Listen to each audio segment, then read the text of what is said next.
नमस्कार दोस्तों, welcome back to your own channel Wealth Saga. आज है 6 जनवरी 2020 और आज के दिन मार्केट में क्या मोमेंटम रहा है। आज है वेडनेसडे का दिन और कल है Thursday. Thursday means weekly expiry और आज के दिन अच्छा खासा मोमेंटम मार्केट ने ऑलरेडी दिखा दिया। 1700 स्टॉक्स से भी ज़्यादा एनएसई में लिस्टेड हैं, उनमें से 750 के आसपास स्टॉक्स आज एडवांस कर रहे थे और करीब 1000 प्लस स्टॉक्स डिक्लाइन कर रहे थे। कहने का मतलब क्या हुआ? कहने का मतलब ये हुआ कि 3:4 के रेशियो में ये जो डेटा है वो डिक्लाइंस के फेवर में। इसका मतलब क्या है? अरे भाई, इसका मतलब यही है कि मार्केट में आज जम के प्रॉफिट बुकिंग हुई है। प्रॉफिट बुकिंग नहीं हुई, आप समझ में नहीं आ रहा तो आपको मैं दिखाता हूँ इंडाइसेस पे। Sensex 263 points down, Nifty 53 points down. Nifty bank में अच्छी खासी करेक्शन के बाद बेयरली उसने अपसाइड दिखा करके क्लोजिंग देने की कोशिश करी है। Although it was more of weakness today. Chart पे दिखाएंगे तब समझ में आएगा। निफ्टी मिड कैप में भी आज 0.55% की तेजी नजर आई, लेकिन आज के दिन मार्केट में जो माहौल था वो थोड़ा स्लाइटली वीक ही था। बात करें ग्लोबल इंडाइसेस में क्या चल रहा है, तो ग्लोबल इंडाइसेस में आप देख करके हैरान रह जाएंगे कि ग्लोबल इंडाइसेस में शानदार तेजी नजर आ रही है। As it can be seen on the indices. तो आप देख सकते हैं फुट से 3% ऊपर है। बात करें एसजीएक्स निफ्टी, तो एसजीएक्स निफ्टी का जो सेकंड ट्रेडिंग सेशन है उसमें 10 पॉइंट की तेजी नजर आ रही है। 10%, my God, I can't even how can I even say that. Anyway, बात करें अगर आज के टॉप गेनर्स की, तो टॉप गेनर्स में थे Power Grid, Shree Cement, GAIL and Hindalco. तो इसमें आपको क्या समझ में आ रहा है? इसमें आपको समझ में आ रहा है कि जो भी स्टॉक्स जहां पर भी थोड़ी सी करेक्शन आती है, गिरावट आती है, वहां पर जम के बाइंग आती है। हिंडाल्को जो कल का टॉप लूजर्स था, टॉप लूजर टॉप 4 में था, आज टॉप गेनर्स में है। तो क्या शानदार वॉलेटिलिटी है। I fail to understand how much people would be making money as far as the option writers are concern, क्योंकि उन्होंने दोनों साइड पर ऑप्शंस को सेल किया होगा, अच्छा खासा पैसा बनाया होगा। और मार्केट में आज वीकनेस के कारण रहे मार्केट के हैवी वेट में गिरावट आना। हैवी वेट कौन? आईटीसी 3% के आसपास की गिरावट, रिलायंस 3% के आसपास गिरावट। उसने आज ऑलमोस्ट 1905 का लो बनाया था। तो आप समझ सकते हैं जो दिग्गज हैं वो आज गिर रहे थे। बजाज फिनेंस 2% के आसपास की गिरावट। एक्सिस बैंक जो कल का टॉप गेनर था उसमें तो प्रॉफिट बुकिंग नजर आई। तो ओवरऑल जो हैवी वेट्स थे उसमें आपको वीकनेस दिखाई पड़ी, उसमें प्रॉफिट बुकिंग नजर आई, क्योंकि जितने भी ये स्टॉक्स हैं ये काफ़ी ज़्यादा चढ़े हुए हैं। बजाज फिनेंस, बाप रे बाप, मार्च में जब करेक्शन हो रहा था तभी ये स्टॉक 1900-1800 रुपये के आसपास था, अभी चल रहा था 5400, मतलब 3 गुना हो गया उस प्राइस से। तो प्रॉफिट बुकिंग तो होना लाजमी है ना। अगर उसमें अगर 100-200 पॉइंट गिर भी जाता है तो there is no, you should not worry much. फिलहाल बात करें आज निफ्टी के 1 डे की चार्ट पे, तो आपको कैंडल दिखाई पड़ रही है दोस्तों। इसको कुछ लोग बुलिश कहेंगे, लेकिन मेरे हिसाब से दोस्तों I consider this candle to be bearish. क्यों? क्योंकि पहली चीज़ तो इसमें बियर्स मुझे ज़्यादा हावी दिखाई पड़ रहे हैं, प्लस ये अपने ऑल टाइम हाई पर है। ऑल टाइम हाई पर, दैट इज़ 12,250 पे यहाँ पर जैसे ही ओपन हुआ वहीं से मार्केट को नीचे ले जाया गया। ऑल्दो थोड़ा बुल्स ने जोर लगाया, लेकिन ये अपने डे हाई से, अपने opening is equals to high है, open is equals to high है। इसका मतलब क्या है कि मतलब मार्केट यहाँ से ओपन हुआ और वहीं से नीचे जाना उसने शुरू किया। ऑल्दो थोड़ी सी रिकवरी आई, but I consider this candle to be weak candle. जो है मेरे भाई, जो मेरे को बोलना होता है मैं बोल देता हूँ। उसमें किसी कोई you may very, your opinion में डिफर। तो अगर आपका ओपिनियन डिफर करता है you can always let me know in the comment section. दोस्तों, मैं हमेशा आपके ओपिनियंस को वेलकम करता हूँ, बट जो मुझे लग रहा है वो मैं आपको बता रहा हूँ। मेरे हिसाब से ये कैंडल थोड़ी सी वीक है और इसके चलते दोस्तों हो सकता है कल के दिन आपको वीकनेस दिखाई पड़े। कल का दिन फ्रेश दिन होगा, कल के दिन नए सेंटीमेंट होंगे, लेकिन जो ये कैंडल दिख रही है वो थोड़ी सी वीक दिखाई पड़ रही है। ओवरऑल सेंटीमेंट के बारे में बात करें तो आरएसआई स्टिल अबव 60, जो कि स्ट्रेंथ को बता रहा है। Nifty 50 is above 20 day exponential moving average, strong है। लॉन्ग टर्म ट्रेंड अभी भी स्ट्रॉन्ग है, लेकिन ये कैंडल वीकनेस दर्शा रही है और इसका मतलब क्या है कि अगले आने वाले दिन में भी वीकनेस रह सकती है। बात करें 15 मिनट से कैंडल पे, तो मार्केट ओपन हुई यहाँ पर, जैसे कि मैंने आपको बताया, ओपन से हाई इसका ओपन ही था, ओपन ऑल टाइम हाई पर ओपन हुई।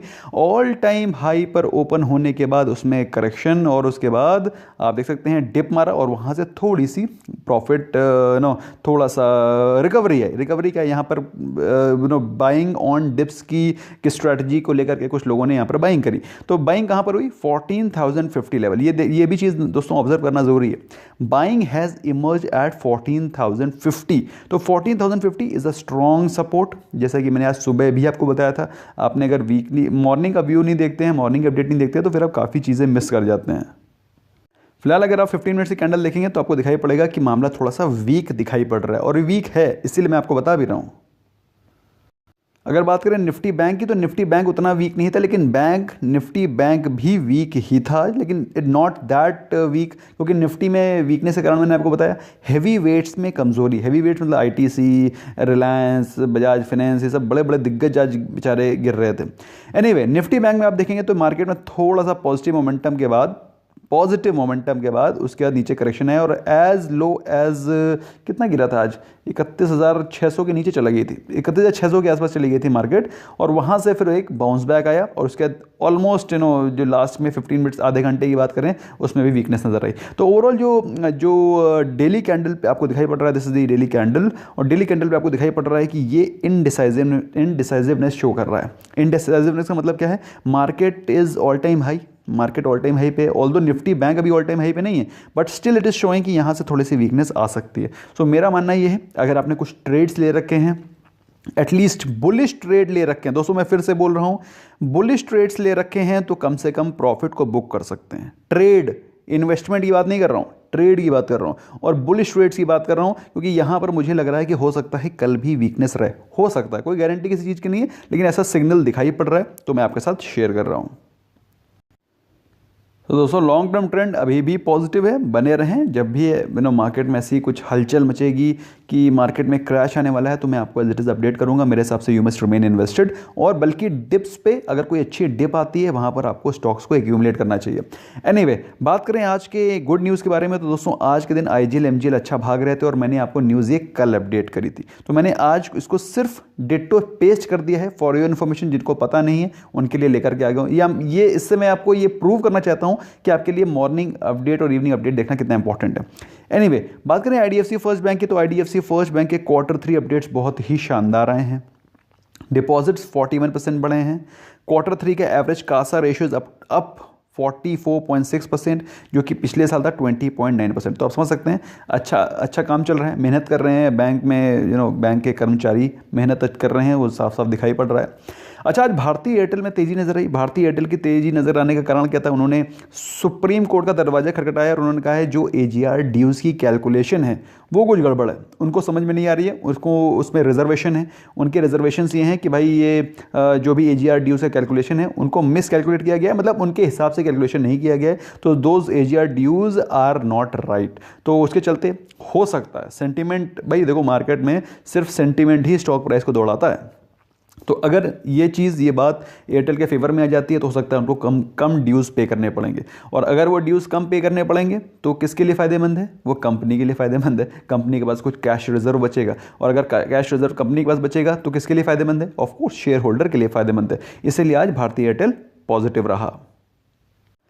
पॉजिटिव तो दोस्तों आज गोल्ड एंड ज्वेलरी के स्टॉक में थे। टाइटन में दो न्यूज़ हैं। एक तो न्यूज़ पहले तो ये है कि गवर्नमेंट हो सकता है जल्दी जेम्स एंड ज्वेलरी में इंपोर्ट ड्यूटी को कम कर दे, ख़त्म नहीं कम कर दे। तो अगर कम होगा तो ऑफकोर्स क्या होगा, ये लोग सस्ते रेट्स पे ज्वेलरी को इंपोर्ट कर सकेंगे, तो इनके बिजनेस फ्लरिश करेंगे। तो आपके सामने है भाई, इसके कारण आज आपको टाइटन्स में तेज़ी नज़र आ रही थी, टाइटन में स्पेशली टू बी स्पेसिफिक। इसके अलावा दोस्तों जैसा कि मैंने आपको पहले बताया था, पहले नहीं कल ही बताया था, कल का अगर आपने इवनिंग रैप नहीं देखा है, must watch that video, it's a very very important video. दोस्तों मैंने आपको बताया था कल, एक जस्ट ब्रीफ हाईलाइट दे रहा हूँ कि आपको मैंने बताया था कि किस प्रकार से गवर्नमेंट का एक छोटा सा स्टिमुलस मार्केट में एक ज़बरदस्त रैली ला सकता है। फिलहाल दोस्तों जो एचडीएफसी के सीईओ साहब हैं, उन्होंने बोला है कि जो एचडीएफसी का जो ग्रोथ है वो काफ़ी सेक्युलर चल रहा है। Demand in affordable housing segment is highest. आप मेरी बात समझ रहे हैं, अफोर्डेबल हाउसिंग सेगमेंट की डिमांड हाईएस्ट पहुंच गई है। मुंबई, दिल्ली, गुड़गांव में अच्छी खासी डिमांड दिखाई पड़ रही है। ओवरऑल ये एचडीएफसी के लिए तो बेनिफिशियल है ही, रियल एस्टेट में बेनिफिशियल है, क्योंकि ऐसा कुछ न्यूज़ आ रहा है कि और भी स्टेप्स लिए जा रहे हैं हाउसिंग सेक्टर को इंप्रूव करने के लिए। ऐसी न्यूज़ महाराष्ट्र से आ रही है। तो दोस्तों इसका इंपैक्ट क्या होता है, इसको मैंने कल के शाम की इवनिंग रैप में बताया था। You must watch that video. तो दोस्तों टाइटन में दूसरी भी एक न्यूज़ थी। दूसरी न्यूज़ ये थी कि ऐसा कहा जा रहा है, कंपनी के मैनेजमेंट का कहना है कि अभी तक टाइटन कहाँ थी, अपने रिकवरी फेज में थी। बेचारा वो टाइटन में बहुत तेजी से उनकी डिमांड में गिरावट आ गई थी because of higher gold prices. अभी वो रिकवरी से ग्रोथ फेज में आ गए हैं और उनका 15% ग्रोथ ऑलरेडी हो चुका है। इसका मतलब क्या है? इसका मतलब ये है कि जब गोल्ड 48,000 पे आया था, जब मैं आप लोग से डेली सुबह बोल रहा था कि भाई गोल्ड ले लो गोल्ड ले लो, आप लोगों ने लिया कि नहीं लिया आई डोंट नो, लेकिन लोगों ने जम के खरीदारी करी और वो टाइटन के प्राइस में रिफ्लेक्ट कर रहा है, टाइटन के परफॉर्मेंस में रिफ्लेक्ट कर रहा है।